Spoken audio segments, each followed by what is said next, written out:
Thank you. All right. So just so we have a sense, who here is working at a startup right now? Raise your hand. Love that. Okay, cool. So like most people. Yep. And how many of you have pitched a VC before? All right, fewer hands. So maybe you guys can be helpful. So we're gonna mix up some advice, some war stories. You guys can vote to see who here has the best story at the end by just going up to them and harassing them. No, don't do that. But okay, just to break the ice, I'm gonna tell a very recent, just weird pitch moment that happened to me as someone who writes about startups and writes about VCs. I'm sitting down at a coffee shop in San Francisco. When I go there, I only have a couple days because I'm based in New York, so I have to be pretty tough with who I meet with, and this guy comes highly recommended from several VCs I really trust. So we sit down, we're talking for a bit, making small talk, and after about 10 minutes, I'm like, okay, so what's your startup? Why do you want us to write about you, that sort of thing? And he goes, wait, you were meeting with me.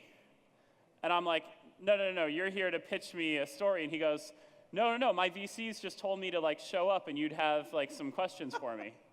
And I go, I know nothing about your company. And he just frantically takes out his phone and starts mashing into the phone. And I was like, okay, this is a disaster. So we talked for about 10 minutes, and then he left, and I was like, yeah, we'll talk again, in the future when you know what you're doing. And the guy was sweating profusely. It was terrible. I felt bad, but he probably learned a lesson. Anyway, what's the weirdest or most sort of bizarre pitch that's happened to you, Matt? Yeah, we get bizarre ones all the time. I'm trying to think of the most bizarre that I've had recently. How many know who Casey Neistat is? Casey's a fascinating human being. He's one of the biggest personalities you'll ever meet. I think he's got millions of subscribers on YouTube. Yeah, he's like a social media and YouTube star these days. Yeah, you've definitely seen his videos of him snowboarding through some New York streets or something like that. Casey's an out there human being, and so we had I was running through San Francisco, had to get out of town, but he was raising money for a company that he started called Beam, which he recently sold, I think, to CNN. And when we were meeting, I was like, okay, great. He got recommended through a friend, and we only had a little bit of time. We were trying to coordinate schedules and meet somewhere around town. I was like, I'm going to be at South Park, which is this little part of town in San Francisco. If you haven't been, they've just redone the whole thing, but it used to be a little bit of a sketchy little park in the middle of town. He was like, meet me there. So okay, great. So I'm sitting down at a park bench in the middle, and again, it's San Francisco, so it's not there's a colorful group of, some homeless people, some, people doing things over in that corner that probably shouldn't have been doing. And then, I'm sitting at this park bench on my phone, and all of a sudden a paper bag gets slipped onto the table in front of me. And a guy with sunglasses comes up behind me and says, "The future's in that bag." And I'm thinking to myself, I have no idea who just slipped that in front of me, but I'm going to open the bag because I'm curious. And I open the bag, and it's Casey. He's got sunglasses on to be especially creepy in the moment. But it was his app running on the phone. I was like, that is an incredible lead-in for a product demo. It could have been something really strange, but it was. Did you invest? I didn't invest. But not because of his crack dealer lead-in.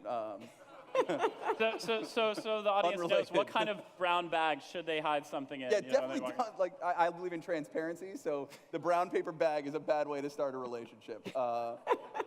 Definitely made an impact the first time. Yeah. Christine, does any story jump to mind in your experience? Yeah, and it's interesting. So there's the worst pitches, and they're the most entertaining pitches, and they're definitely not the same, right? So going on the entertainment theme, I'm going to have to go to my Tinder date pitch, where this was before I learned that if you're female and in venture capital is one of the 4%, you're pretty easy to identify. In fact, search on a first name of a female venture capitalist and then venture capital, and you'll get that person within 4 links, right? And so I showed up to, a glass of wine, first date, and after about 5 minutes, the guy says, I hope you don't mind, but I just really want to talk to you about my startup. And I'm like, you motherfucker, this is not why I am here. So I'm going to have to go, and I will not even dignify, because it really didn't matter at that point what it was, because it was just going to be a double no. It's like, no, you are not going to acquire money from me, and no, you're not going to acquire a second date from me either. We're just done right here. So I'm going to have to go with going through any dating app to get to someone you'd like to pitch, and I think that goes in all directions of gender behavior, you know, female, male, male, male, whatever. Just don't do it. It's a little awkward. What about social media? Like, what about if someone Facebook messages you or hits you, comments on an Instagram? Dating apps, I think, is clearly like it was clearly across the line. Where would like Instagram fit on the spectrum? Yeah, I think if I was going to sort of stack up the social interactions from least appropriate to most appropriate, I mean, most appropriate, clearly LinkedIn. You know, one expects it on LinkedIn. I think second most appropriate would be Medium or any sort of blogging. After that, Twitter, you know, sort of direct messaging. And then we're going to get down to Facebook and Insta. And I think it depends on the Insta or the Snap, right? Because if you're like Mark Schuster, you would expect it through an Instagram or Snapchat because you're like, oh, you got to be telling stories. VCs are missing the boat. But if you're mostly using it for personal, so if I have like all these really adorable pictures of Callista because she's beautiful, my 7-year-old. So if I have a bunch of pictures of her as versus a bunch of pictures of slides I've written, that's a sign not to use that channel. So I would go based on content. Now I'm picturing someone pitching on Snapchat, and they're like, if you screenshot us, you're out of the running immediately. No screenshots. I get Snap pictures all the time. Like literally all the time. Yeah. So what was fascinating is Snap, I think they still do have the video thing where you can FaceTime in. I would sort of like, people would ambush me with like, hey, this is what we're building, blah, blah, and they'd go through like their quick pitch, like maybe a couple slides in the DMs, and I would FaceTime them immediately. So I would get it and just like try to ambush them and be like, all right, we're doing this right now. Let's jump into the pitch. if they have the balls to sort of like lead with the pitch over Snapchat, in response to like some puppy video that I've posted of my little puppy, then I have full permission to go full FaceTime and intrusion FaceTime. Yeah, although if you really want to fluster an investor, like actually give them a phone call, which, you know, used to be the thing, right? But now there's some times when usually we won't answer our phone for an unrecognized number because of this problem, but every so often you grab it because you're expecting a phone call from someone you don't know their number. And someone, this startled voice on the other end will, you know, be surprised that you picked up and then start to tell you about what they do. And you're like, whoa, whoa, whoa. Yeah, no, this is not going to happen right now. Yeah, that gets pretty creepy. All right, what's yours? Let's hear it. Entertaining, we get a lot of weird pitches, and they tend to be all around these thematic things, you know, because sometimes it's like, oh, really, really hot right now to create a startup that's going to deliver you pizza in like 10 minutes, right? So this was, I think, in like 2011, 2012, there was this whole craze in the Valley. Everyone was trying to deliver food to you. And so we had one pitch where the guy was adamant. He was adamant on having a meeting time at 11:30 a.m. And it's like, okay, basically telling our office he has to come at 11:30, there's no other slot available, blah, blah, blah. He comes in, first thing he does, he whips it out, an app, and he says, okay, I was like, whips out an app, I know, yeah. It wasn't a Tinder pitch. That'd be a very It wasn't a strange Tinder pitch. pitch. I was like, oh, Yeah, you are mind like literally that. HBO Food show here. Silicon Valley. Yeah. did not So he see that whips pitch out coming. the app, and he says, tell me what your favorite pizza toppings. And I'm, you know, okay, pizza toppings. So I rattle off a few, and it's full confidence, he just types into an app without showing me what that app is, right? And he starts then saying, give me 15 minutes. And for 15 minutes, he's trying to tell me about why pizza is so important in the Valley to be delivered really hot, right on time, because nobody has time for anything else. Literally exactly 15 minutes later, this guy comes in with an amazing freaking pizza. And I'm like, this is amazing. So when do you develop this app, and how is that all working on the background? I said, well, I haven't developed it yet. I got this guy to basically bring the pizza in exactly at 11:45. It was like, all right, well, It's a good pitch. that works. But it'll be good next time if you're pitching a startup idea and you're actually going to do a demo, making an actual demo, not a mock-up. I remember hearing a story Push for from pizza? some of those Uber angel investors like to tell a story of the cookies.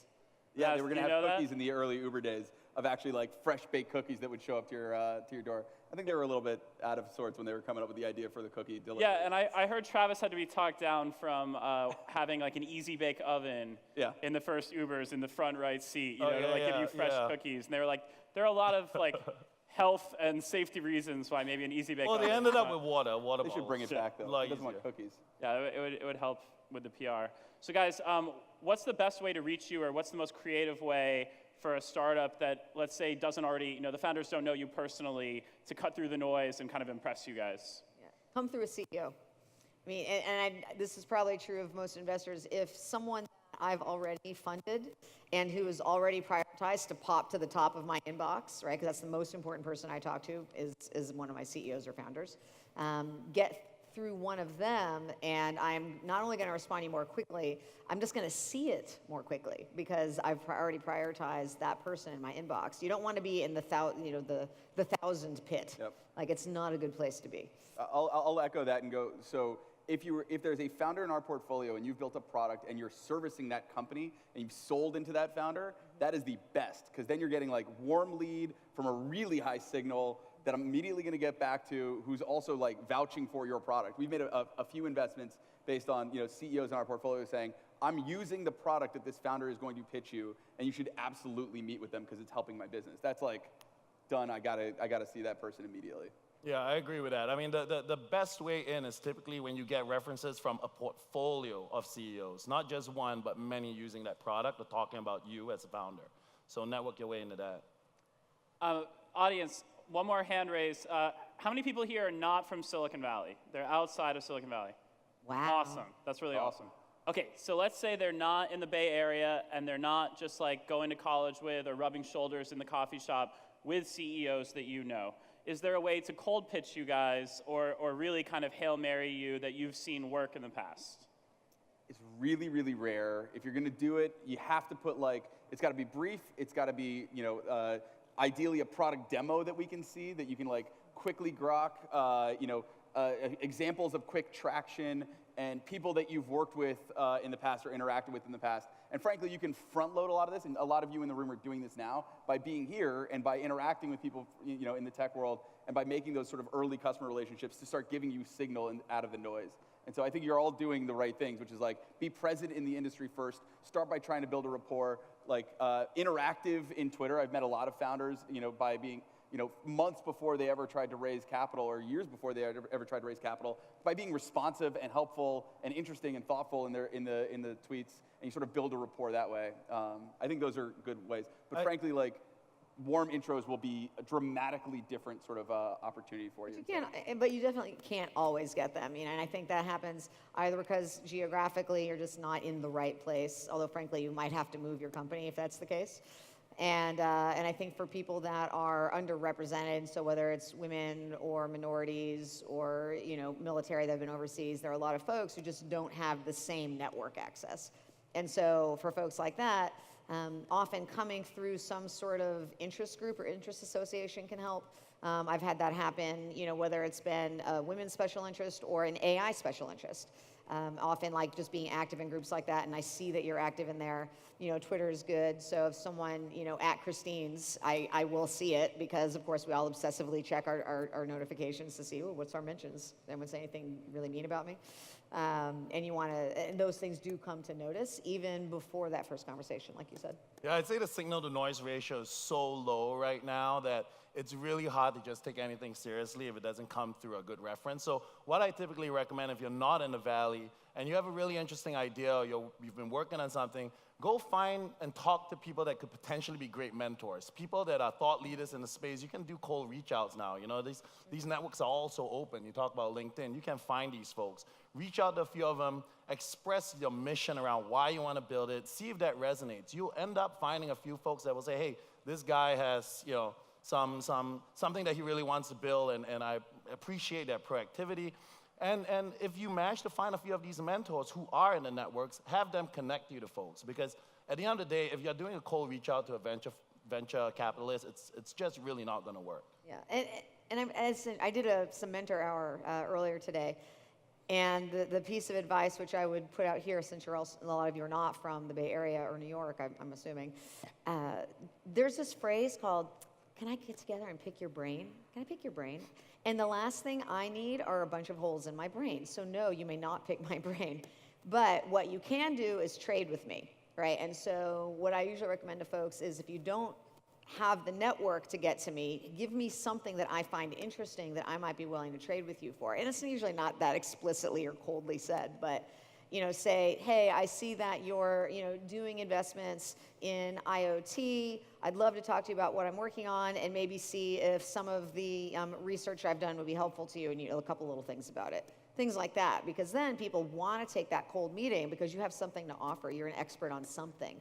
And I'd like to think that if you're specializing in some area for your startup, there's probably something you're more of an expert in than I am. And if not, we shouldn't be meeting. And if it's something I don't care about, we also shouldn't be meeting. So it sort of self-clears out folks that would be wasted time for you. But that's actually the most important thing for me. I think as an entrepreneur, you don't just want to pitch every single VC out there. Right. You want to find the VC that's probably most receptive to your idea. And all of us have different outlets that we use to express what we are interested in. Matt talking about what he likes out on Snapchat or Insta. Christine writing blogs and whatnot. Me just randomly running around, shooting my mouth off. But if you manage to find out what we are interested in, and you manage to find a topic that does resonate, that's probably those are the folks that you should talk to.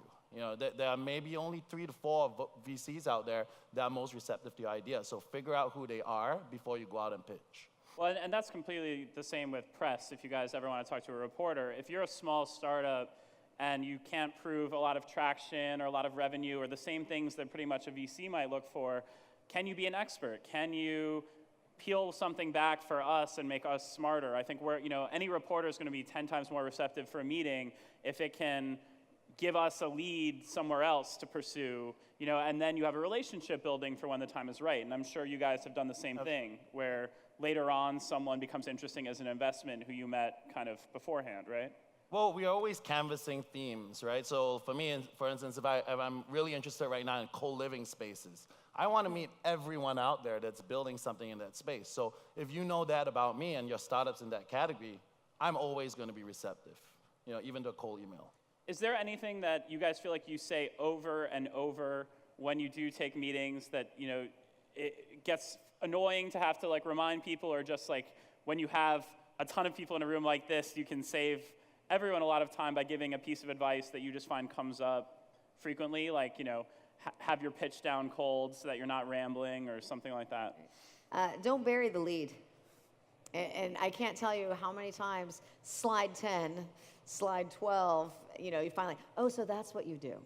Or if it's something that is non-obvious why you should be doing it, oh, that's why you're credible for this, right? And those are the two things that I often miss the most.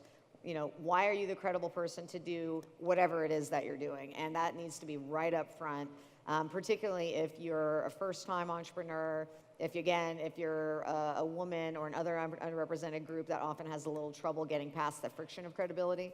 I find that's really helpful. Just get it out of the way. Anything that you know is going to be a sales objection, get it out of the way. Don't let me sit there thinking about how it's not going to be a fit until minute 40. Right? Get that out of the way immediately. I spend a lot of time, I spend the first half hour almost of every pitch that's an hour-long meeting going through a founder's background, understanding who they are, why they're doing it, and to your question of understanding, are you the right person for the task? I think people have to really hone their own narrative, and it can't just be your resume. They have to hone the narrative for the business that they're building. And so I had a pitch the other day, and it was the deck came through. It was a business for moms helping moms, and the 5 founders were all white men, older white men, and it's exactly the reaction we had. Welcome to my world. Sorry. And it's, again, if the jobs that they spoke to were histories in accounting and finance, and now they might have had incredible experiences as parents, as people who volunteered, as people who helped build networks like that before, or helped build corollary networks in other fields. They didn't talk to any of that shit. They thought it was Harvard, Stanford, Yale, Bank of America, and it was those were the least relevant and salient facts for the product that they were building. And so this is something we can all work on, is how do you tell the story of what you're doing in relation to the current task? And I think people get too locked into their resume as part of their narrative, as opposed to you can own any part of the narrative. It also holds people into jobs longer than they should, because they think this is what I am. You self-identify as a job rather than the things outside that might be more relevant to the task that you want to build. And so I would encourage all of you to start really being great storytellers for your own narrative first, because if you can't tell your own story really well, you're going to be really shit at telling the story of your business down the line too. I think at an early stage, one of the things that I would like to see more of is entrepreneurs not really pitching me for capital, but if you're able to pitch me framed in such a way that you're trying to recruit me into your company, that's really telling, because what I really care about as an entrepreneur is going to be able to inspire a whole bunch of other folks to get behind this idea, to join the team.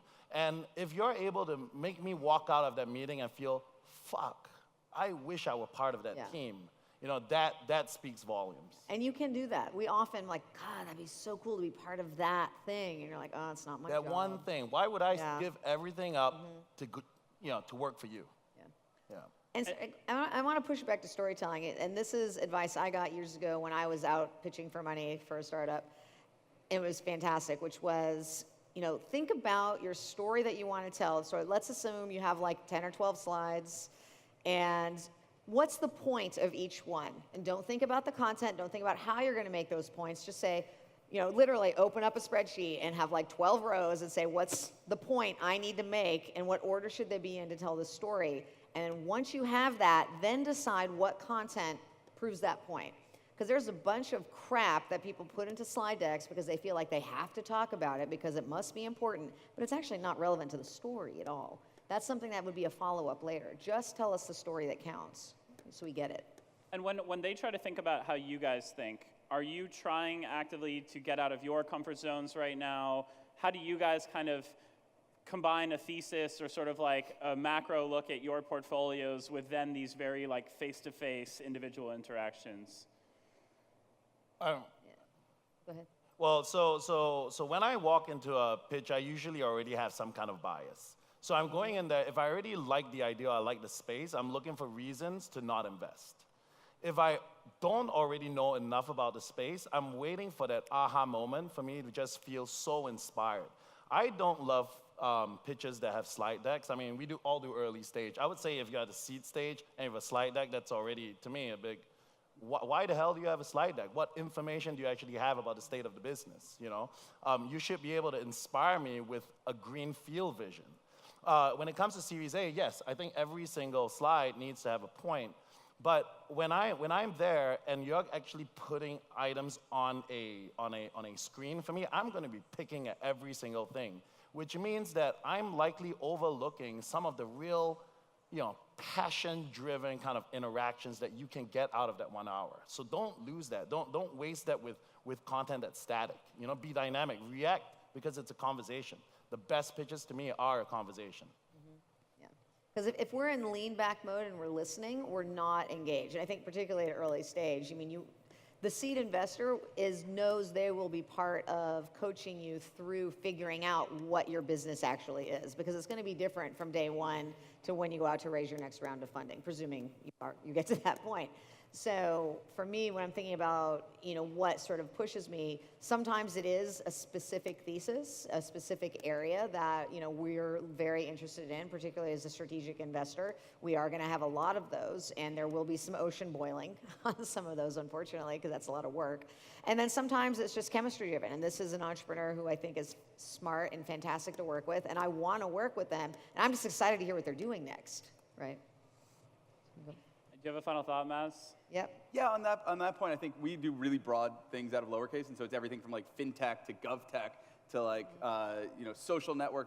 So it's a really broad thesis, and I'm clearly not an expert in all of those categories. What I'm looking for when I'm investing at the very early stages of seed is somebody who can coherently tell their story, make it compelling enough because they're going to have to hire a lot of people and have people take ridiculous risk at the seed stage to leave probably much comfier jobs because they can inspire towards a mission, that they're moving towards a mission that's not necessarily driven by the outcome, that they care about a problem, that they viscerally understand that problem, and that they can educate both me, because there's no way that I'm as much of an expert as any one of you who's going and taking on your industry. So they can not only educate me, but they can sort of identify how they're uniquely positioned to solve that problem. If you can do those things, come off convincingly as an expert, have the technical skill, be able to recruit, and whatever traction you have at that stage, if you can tell why it's unique, defensible, and on its path to growth, those are really important things for me as part of an initial pitch that I'm looking for. And I don't mind if you have a slide deck to do it, but if you're like using that as a crutch,